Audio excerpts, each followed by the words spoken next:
As the sun dipped below the horizon, casting long shadows through the dense woods, the search party trudged deeper into the wilderness. For 2 weeks, they had scoured the rugged terrain for any sign of the missing man, John Thornton.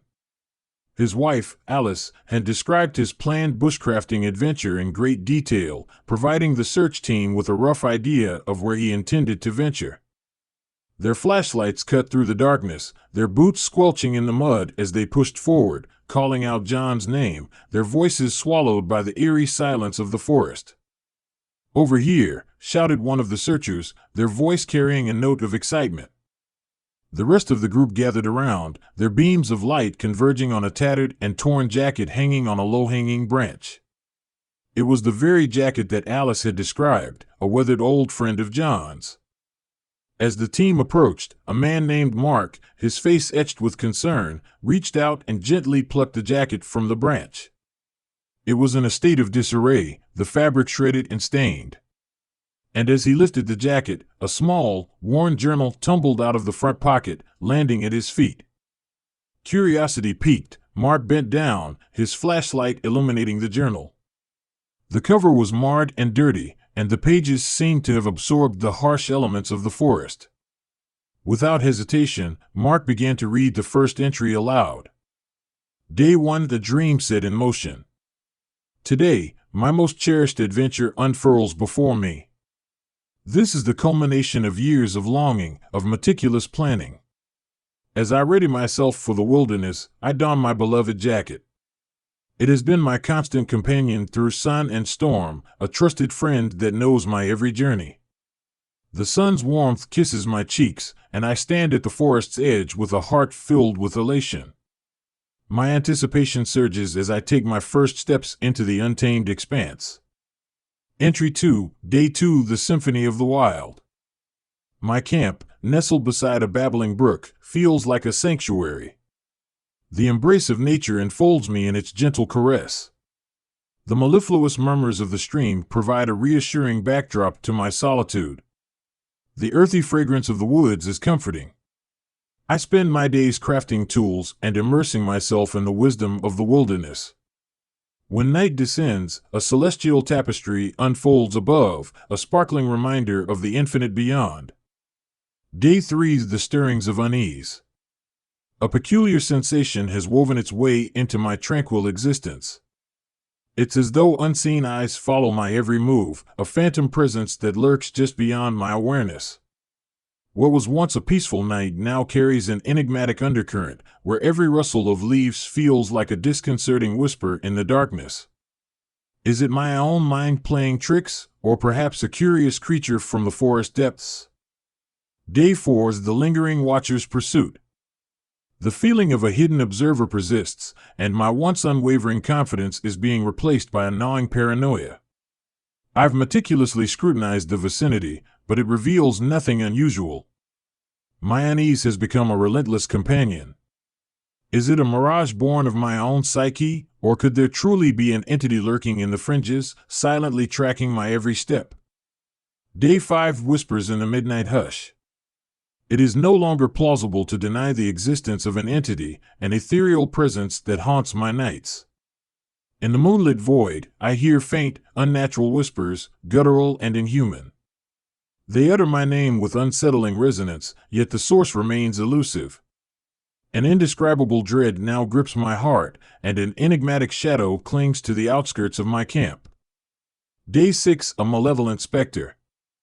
Assuredly, I now affirm the reality of a malevolent force that has seized me, a sinister being lurking just beyond the reach of my sight.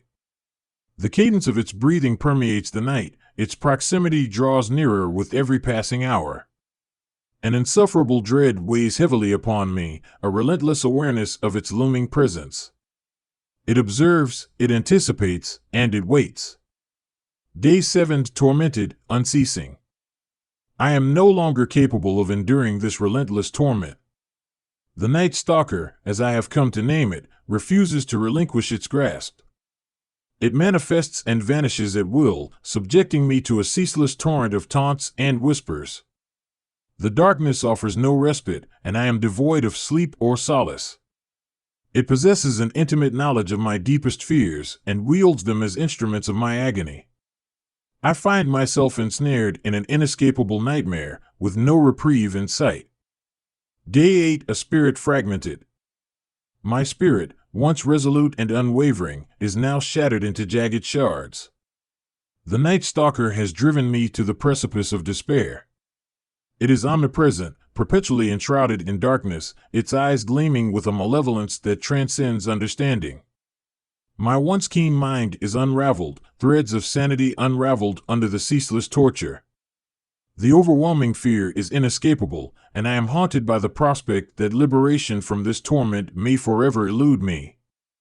As the entries progressed, the group's unease grew, the description of the unseen stalker and the torment that had plagued John becoming more and more chilling. They exchanged worried glances as Mark turned to the last entry, his voice quivering as he read the final, desperate words. Day 9. The collapse of self. The weight of suffering is unbearable. The Nightstalker has laid waste to my mental sanctum. It has burrowed into my thoughts, manipulating my deepest insecurities and phobias. Time has lost all meaning, and the distinction of self is but a distant memory. I find myself ensnared in a waking nightmare, where reality is but an elusive dream. The shadows are an abyss, and I am shackled by its malevolent grasp. I no longer possess the certainty of escape from this endless torment. As the members of the search party finished reading the final entry of the journal, an eerie silence enveloped them, a silence that seemed to amplify the dread that had settled in their hearts. The woods, once silent and still, began to echo with the whispers of the Nightstalker. The Nightstalker's name had been written, and the malevolent force seemed to respond. Unease spread through the search party like a contagion, their gazes darting between the trees, their flashlights trembling as if resisting the very darkness they sought to dispel. Each breath was heavy, as if the air had thickened with an unspeakable presence. And then, the first of them heard it, a faint, guttural whisper that seemed to come from nowhere and everywhere at once. A name, soft and malevolent, hung in the air, a sinister parody of their companion's voice. The whispers multiplied, a cacophony of otherworldly utterances that danced at the edges of their perception. Panic set in, and they called out for the rest of the search party, their voices being absorbed by the dense plant foliage. But as they shone their flashlights into the darkness, the dread intensified as in every direction nobody could see any flashlights, and the whispers made it impossible to hear any responses to their pleas for help. Then they saw something, an abomination, moving just beyond the reach of their beams of light. It was a shadowy figure, grotesque and twisted, a semblance of the terror described in the journal. It moved with unnatural grace, slinking through the darkness, and its fierce yellow, malevolent eyes gleamed from just behind the trunk of tree, locking onto each member of the search party in turn. Fear consumed them, and they could only watch as the Nightstalker slowly slid out from behind the tree. In the midst of the growing terror, they understood the horrifying truth. They were now trapped in the same nightmare that had ensnared the man they came to search for. As the Nightstalker's presence enveloped them, they realized that only some of them might escape, and the only way out lay within the very depths of their terror, where they would have to confront a darkness within themselves beyond any of their imaginations.